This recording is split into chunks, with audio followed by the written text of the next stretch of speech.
Hey there, Jasper here from Castelstube. Today we shift the focus. Less stone, more green. We'll add vegetation, build some trees and continue expanding the castle walls once again. Alright, let's directly get started. Here I finish up the rocks first and then work on the green strip using a mix of green and bright green leaves, as mentioned in the last episode. I think mixing bricks in these colors makes it look like a wild growing meadow. To give it the final touch, I add some plant stems with and without leaves and finish it off with dark pink and bright light orange blossoms later. I'm also fine-tuning the paths leading up to the gate. To add a bit more variation to the dark tan ground, I mix in some dark bluish gray 1x1 and 2x2 round tiles. This part of the MOC is basically finished now, although we'll come back to it once more at the end of the video. But for now, let's move on to something completely different. I've ordered quite a lot of new parts and I'd like to talk about a few of them. Building a castle consumes an insane amount of parts. Standard bricks and plates in dark and light bluish gray are basically always involved. And the rule of thumb here is the more the better. Just as a quick example, a wall that's 1 stud deep, 20 studs long and 10 bricks high already needs 100 1x2 bricks or 50 1x4 bricks. Of course, we never rely on just a single type of brick as in this example. I combine different sizes from 1x1 all the way up to 1x16, always trying to choose the best option for stability. I also use modified bricks with studs or masonry bricks to add more structure and visual interest to the outer surface. Everything I show in my videos is currently more or less chronologically. And on that timeline I'm now unpacking some highlight pieces, minifigures, weapons, armor, barrels, all the good stuff. And finally we get to build a few Black Falcon knights, minifigures at last. It was about time. For this first batch of minifigures I mostly relied on existing hairpieces, whenever a helmet isn't used, and classic headprints from my collection. I really like the look of the older minifigure faces. They give me a strong sense of nostalgia and remind me of my childhood. At this point I honestly don't even count the parts anymore. Once you're dealing with quantities in the thousands, it just takes far too long, and sorting parts already eats up enough time as it is. Especially when sellers just throw everything into one big bag, it only takes even longer. Anyway, back to the build. Now, with most of the new parts sorted, I can finally continue and finish the tiling on the wall walkways of the existing wall modules. Afterwards, we concentrate on the back right corner of the second module. There's still an unfinished spot left. Here, I rework the modular tunnel cover and build the final wall section to complete the walls on this module. In this time-lapse format there simply isn't enough time to talk about individual pieces in detail. So once again, I'd be curious to hear your thoughts. Would you be interested in a kind of spin-off episode or series where I go through a selection of parts and explain how and where I use them? From here on, I let the music take over for a bit. We've already covered wall building in detail before.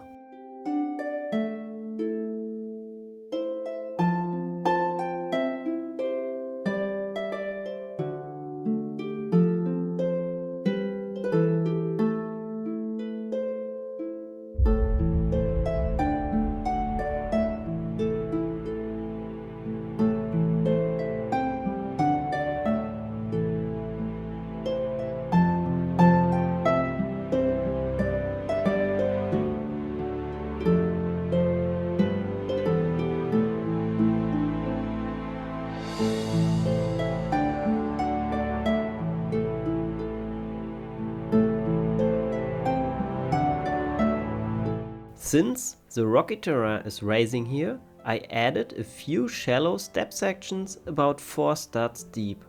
I also used these new 1x2 half round tiles I recently got for even more variation on the floor tiles.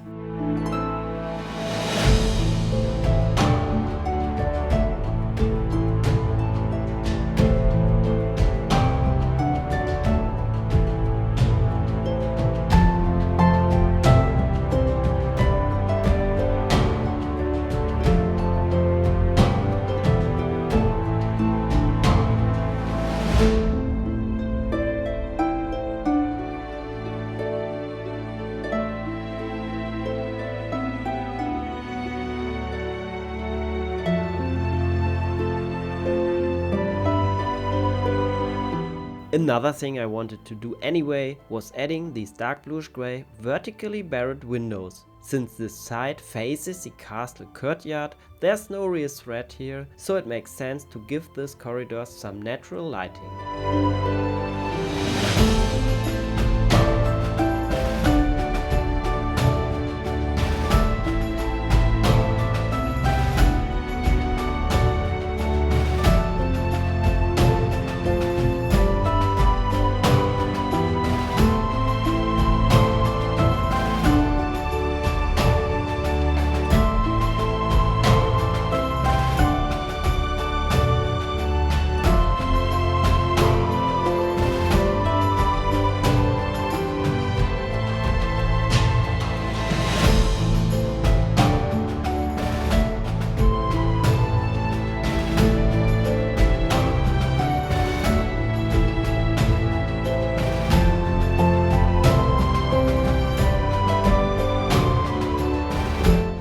I'm really happy how this wall section turned out.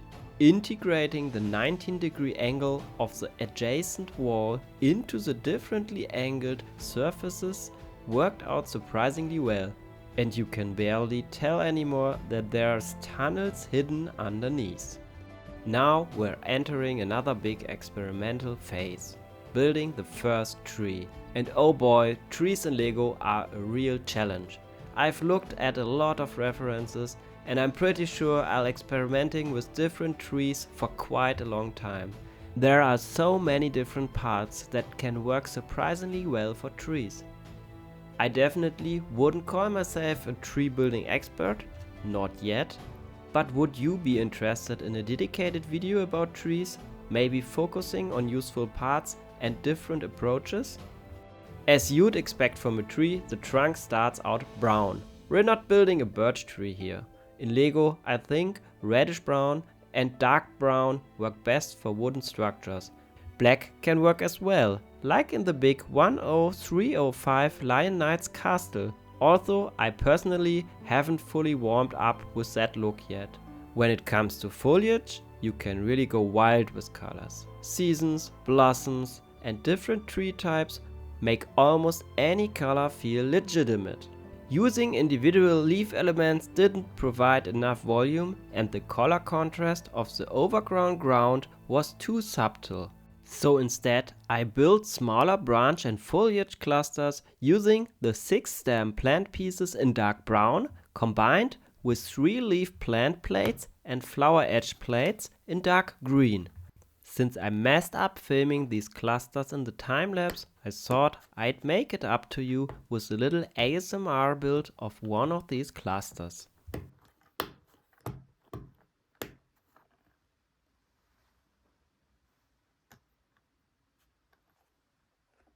Thanks to these clusters, I'm already quite happy with the foliage. Of course, I don't even remotely have enough dark green leaf parts to build a tree as large as I'd like to, but the trunk still isn't quite there yet. So, to get a bit of distance from the tree topic for now, I continue working on the green strip and add more vegetation.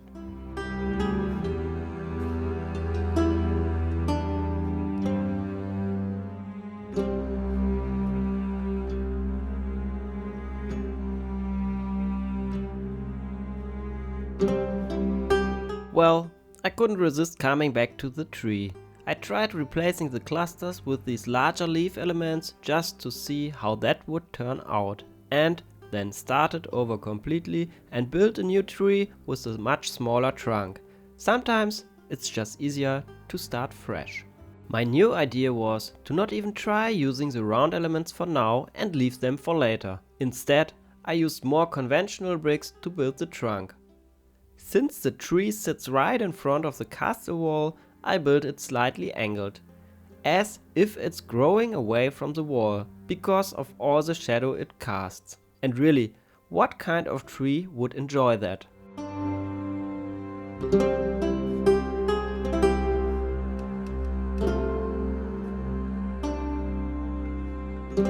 In my opinion, trees are a great place to really play with details. I went straight in with some lavender colored blossoms, which, at least to me, create a wonderful contrast to the dark green foliage. I also added a beehive with all these nectar-rich flowers growing in front of the castle, and finally a small bird enjoys the view from high up in the tree crown. Next, I finished planting the rest of the green strip before, toward the end of this week's update, placing a few of the minifigures we built earlier into the landscape.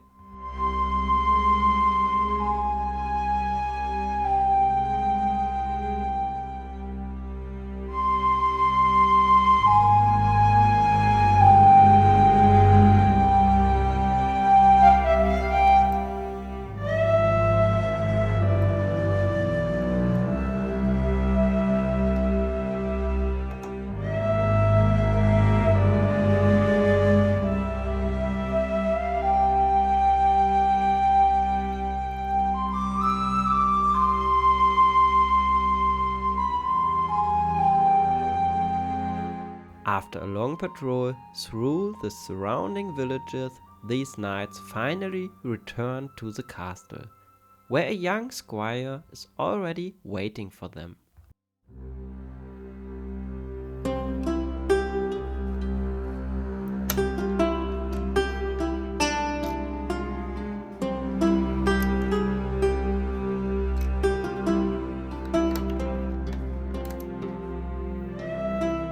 One of the older knights seems to have lost control of his drinking habits.